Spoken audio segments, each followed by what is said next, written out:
እንኳ ዩኒቨርሲቲ አትኹ ትምህርት ታይ ዓበስ ንዝብል ዓልካ ኾነ ሓውካ ላእኸሉ ንስኻውን ትምህርት ታይ ዓበስ ባህላይ እንትኾንካ ሓዝ ከዓብሰልካ ይትዓበኒ ኣብ ዓድና ካብ ፀብሑ ድባ ቀፂሉ ኣዕርዩ ዘይፍተ ነገር እንተሃልዩ ትምህርቲ ዘይ መምሃር ሓደ ነገር ኮይኑ እንከሎ ኣብ ልዕሊ ዝተምሃሩ ምስላቕ ከዓ እቲ ዝገርም እዩ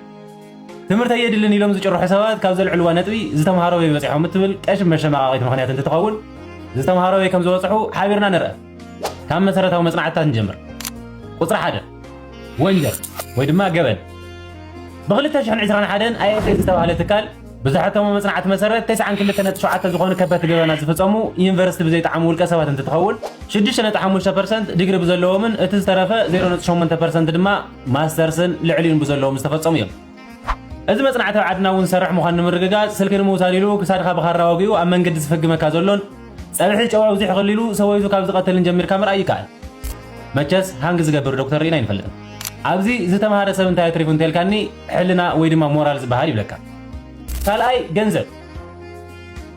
እቲ ኻሊ ኣብ ልዕሊ ዝተምሃሩ ሰባት መሸማቐቂ ነጥቢ ስራሕ ምስኣኖምን ገንዘብ ዘይምርካቦምን ጉዳይ እዩ ፈለማ እዚ ናታቶም ሽግር ዘይኮነስ ናይቲ ዓዲ ድኽመት እንድዩ እሱ ገዲፍና ናብ ንግዲ እንተኣቲና እኳስ ዝተምሃረን ዘይተምሃረን ናብ ንግዲ ዓለም እንተተሰማርዮም ዝተምሃረ ሰብ ዝበለፀ ዕውት ከም ዝኸውን ብዙሓት ዳታታት ኣለዉ ንኣብነት ኣብ ዓለምና ካብ ዘለዉ ቢልዮነራት 71% ዝኾኑ ካብ ዩኒቨርሲቲ ካብ ዲግሪ ክሳብ PhD ዝወድኡ ጎበዛት ተምሃሮ ዝነበሩ እዮም ብርግጽ ከም በዓል ቢል ጌትስን ማርክ ዙከርበርግን ዓይነት ውሕዳት ሰባብቲ ካብ ኮሌጅ ኣቋሪፆም ወፂኦም እዮም እንተኾነ ግን እዞም ሰባት ትምህርቲ ዘቋረፁ ካብ በዓል ሃርቫርድን ያልን ዝኣመሰሉ ዩኒቨርሲታት እምበር ከም ማትሪክ ኛ ኢሎም ወዲቖም ኣይኮነን ኣብ ልዕሊኡ እውን ብመዓልታዊ ንባብ ልዕሊ እቲ ዩኒቨርሲቲ ዝፍትኖም ዓርሶም ዝፈተኑን ዘብቅዑን እዮም ካይድ ኣብ ዓድና ዝበዝሑ ሃፋትም ደናቑር ኮይኖም ክትብል ትኽእል ኢኻ ኣግባብ ዘለዎ ሕቶ እዩ ነዚ ሕቶ ግን ቀሊል መልሲ እቲ ቁፅሪ 1 ዝነገርኩኻ እዩ ገበን ኣብ ዓድና መብዛሕትኡ ሃፍታም ደፋር ወንበዴ ኣጭበርባሪ ሙሰኛን መላኽዕን እዩ እዚ ውንብድና ደፊሩ ክሰርሕን መዓልታዊ ሕግና ጣሓሰ ሃፍቲ ክቃርምን ዝገብሮ ድማ ዘይምምሃር እዩ ሕዚ ዘለዉ ናይ ሶሻል ሚድያ ፕላትፎርምታት ተኣማሚንካ ትምህርቲ ታይዓብስ ትብል እንትኾንካ እውን እቶም ፕላትፎርምታት ንባዕሎም ውፅኢት ትምህርቲ ደቂ ፍልጠት ምዃኖም ተዘኪረካ እኹል ይመስለኒ ካሊእ ኣብ ዓድና ንምንታይ ጀነሬሽናል ዌልዝ ወይ ከዓ ካብ ወለዶ ናብ ወለዶ ዝመሓላለፍ ሃፍቲ ዘየሎ ይመስለካ ከምዚ ኣቦ ሃፍታም ይኾኑ እሞ ደቁ ኣብ ፅቡቕ ትምህርቲ የምህሮ ብድሕሪዚ ደቁ ሰብ ሕልናን ሰብ ሞራልን ይኾኑ ብድሕሪዚ ናይ ኣቦኦም ዝኾነ ናይ ገበን ቢዝነስ ምክያድን ምቕፃልን ይኣብዮም በቃ